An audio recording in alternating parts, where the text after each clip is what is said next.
2026-27 সালে এসে আপনি কিভাবে সঠিক নিয়মে স্কিল অ্যাকাউন্ট ক্রিয়েট করতে পারবেন চলেন আজকের ভিডিওতে আমরা সেটি ক্লিয়ার করে দিব।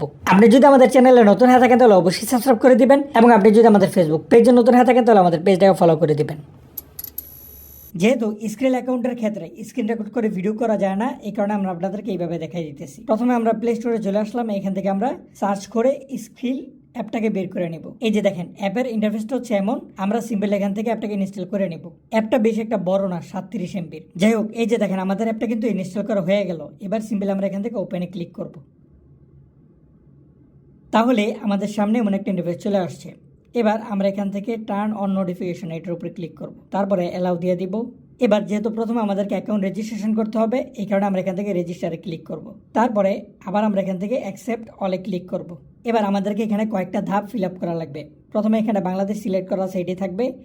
এবার ইউরোতে ক্লিক করে আমরা এখানে একদম নিচের দিকে চলে আসব।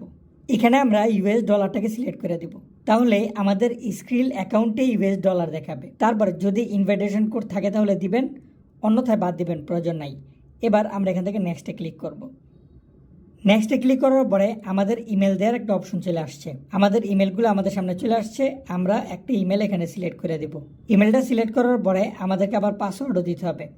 আমরা পাসওয়ার্ডটা এগোরে দিয়ে দিব, তারপরে টিক চিহ্ন দিব এবং নেক্সটে ক্লিক করব। তারপরে আমাদের ইমেল একটা ভেরিফিকেশন কোড পাঠানো হবে, সেই কোডটা আমরা এগোরে বসাই দিয়ে নেক্সটে ক্লিক করব। নেক্সটে ক্লিক করার পরে এবার আমাদের সামনে এমন একটা ইন্টারফেস চলে আসছে। এখানে আমাদের ইমেল অনুযায়ী নাম বসছে, কিন্তু অবশ্যই আমরা এখানে আমাদের এনআইডি অনুযায়ী নাম দিব। যদি আমরা এনআইডি অনুযায়ী ফিল আপ না করি সেক্ষেত্রে কিন্তু আমরা পরে আর ভেরিফাই করতে পারবো না। নাম এবং জন্ম তারিখ সবকিছু এনআইডি অনুযায়ী ফিল আপ করার পরে একটু নিচের দিকে চলে আসবেন। এখানে টিক চিহ্ন দেওয়ার দরকার নেই। এবার এই অপশনের উপরে ক্লিক করবেন এবং এখান থেকে এই যে এই অপশনটা সিলেক্ট করে দিবেন, ফ্রিল্যান্সার সেলফ এমপ্লয়েড, এটা সিলেক্ট করার পরে এবার এখান থেকে সিম্পলি নেক্সটে ক্লিক করবেন। তাহলে এখন আমাদের সামনে এমন একটা ইন্টারফেস চলে আসছে। এখানেও আমাদের অ্যাড্রেস, পোস্টকোড, সিটি সব কিছুই অবশ্যই এনআইডি অনুযায়ী ফিল আপ করতে হবে। তারপরে এখান থেকে নেক্সটে ক্লিক করতে হবে। পোস্টকোডটা সাধারণত আপনার এনআইডির পিছনেই দেওয়া থাকে আপনার অ্যাড্রেসের সাথে। সিটির জায়গাতে আপনি আপনার জেলাটাকে বসা দিতে পারেন। যাই হোক, এবার আমরা এখান থেকে নেক্সটে ক্লিক করব। তাহলে এখানে আমাদেরকে একটা ফোন নাম্বার দেওয়ার জন্য বলছে। এখানে অলরেডি বাংলাদেশি কোড 8880 দেওয়া আছে। আপনি 0-র পর থেকে নাম্বারটা এখানে বসাবেন এবং এখান থেকে নেক্সটে ক্লিক করবেন। তাহলে নাম্বারের মধ্যে একটা ভেরিফিকেশন কোড পাঠানো হবে, সেই কোডটা এগোরে বসায় দিতে হবে এবং নেক্সটে ক্লিক করতে হবে। এই যে দেখেন আমাদের অ্যাকাউন্ট কিন্তু সাকসেসফুলি ক্রিয়েট করা কমপ্লিট হয়ে গেছে। এবার সিম্পলি আমরা এখান থেকে কন্টিনিউতে ক্লিক করব। তাহলে কিছুক্ষণ লোডিং নিয়ে আমাদের সামনে এমন একটা ইন্টারফেস চলে আসবে। এখানে আমরা চাইলে আমাদের ফিঙ্গারটাকে অ্যাড করতে পারি। সেক্ষেত্রে প্রতিবার লগ ইন করার সময় আমাদের ফিঙ্গার চাইবে। সিম্পলি আমরা এখান থেকে অ্যানাবেল বায়োমেট্রিক লগ ইন এর উপরে ক্লিক করব। তাহলে এখানে প্রথমে আমাদেরকে 6 ডিজিটের একটা পিন সিলেক্ট করতে হবে। এক্সাম্পল 1 2 3 4 5 6। আবার আমাদেরকে সেম পিনটাই দেওয়া লাগবে, 1 2 3 4 5 6। এখানে আমাদেরকে বলছে আমাদের পিনটা উইক হয়ে গেছে, একটু হার্ড দিতে হবে। সুতরাং এভাবে আমরা দুইবার আমাদের পিনটাকে একটু হার্ডলি দিয়ে দেব। দেওয়ার পরে এবার আমাদের সামনে এভাবে ফিঙ্গার অপশন চলে আসছে। আমরা সিম্পলি ফিঙ্গারটা এভাবে দিয়ে দিব।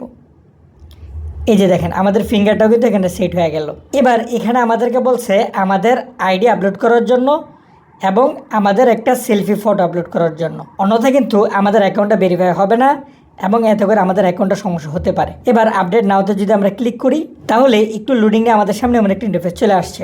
ভেরিফাই করার জন্য আমরা এখান থেকে ভেরিফাই নাওতে ক্লিক করব এবং এখান থেকে আমরা আই এগ্রিতে ক্লিক করে দেব।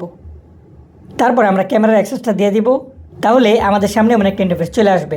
এবার যদি আমরা এখান থেকে স্টার্টের উপরে ক্লিক করি তাহলে এখানে অলরেডি বাংলাদেশ সিলেক্ট করা আছে।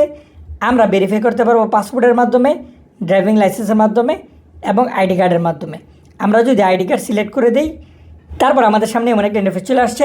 এখানে লেখা আছে প্লাস্টিক কার্ড নাকি আদার ফরম্যাট। প্লাস্টিক কার্ড মানে হচ্ছে অরিজিনাল কার্ডটা, একদম অরিজিনাল। আর যদি আমাদের অরিজিনাল কার্ডটা এখনও না আসে, আমরা কম্পিউটার থেকে ডাউনলোড করে সেটাকে ল্যামিনেটিং করে ব্যবহার করি, তাহলে আমরা আদার ফরম্যাটটাকে দিয়ে দিব।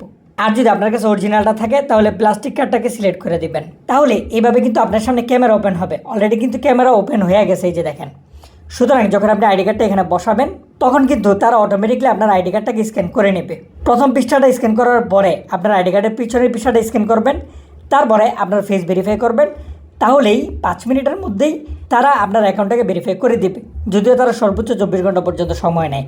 তবে যদি আপনি সব কিছু ক্লিয়ারলি আপলোড করেন তাহলে কিন্তু 5 মিনিটের মধ্যেই ভেরিফাই হয়ে যায়। আমরা যেহেতু অলরেডি একটা স্ক্রিল অ্যাকাউন্ট ভেরিফাই করছি, সেহেতু আমরা আর কোনো স্ক্রিল অ্যাকাউন্ট ভেরিফাই করতে পারবো না। সুতরাং এইভাবে স্ক্রিল অ্যাকাউন্ট ক্রিয়েট করার পরে অবশ্যই আপনার এনআইডি দিয়ে আপনার অ্যাকাউন্টটাকে ভেরিফাই করে নেবেন। আর যদি এনআইডি না থাকে তাহলে ড্রাইভিং লাইসেন্স দিয়ে, অন্যথায় পাসপোর্ট দিয়ে। আশা করি আপনাদের সব কিছু ক্লিয়ার। এখনও যদি কোনো কিছু অস্পষ্ট থাকে আমাদের ভিডিওতে কমেন্ট করতে পারেন। আসসালামু আলাইকুম।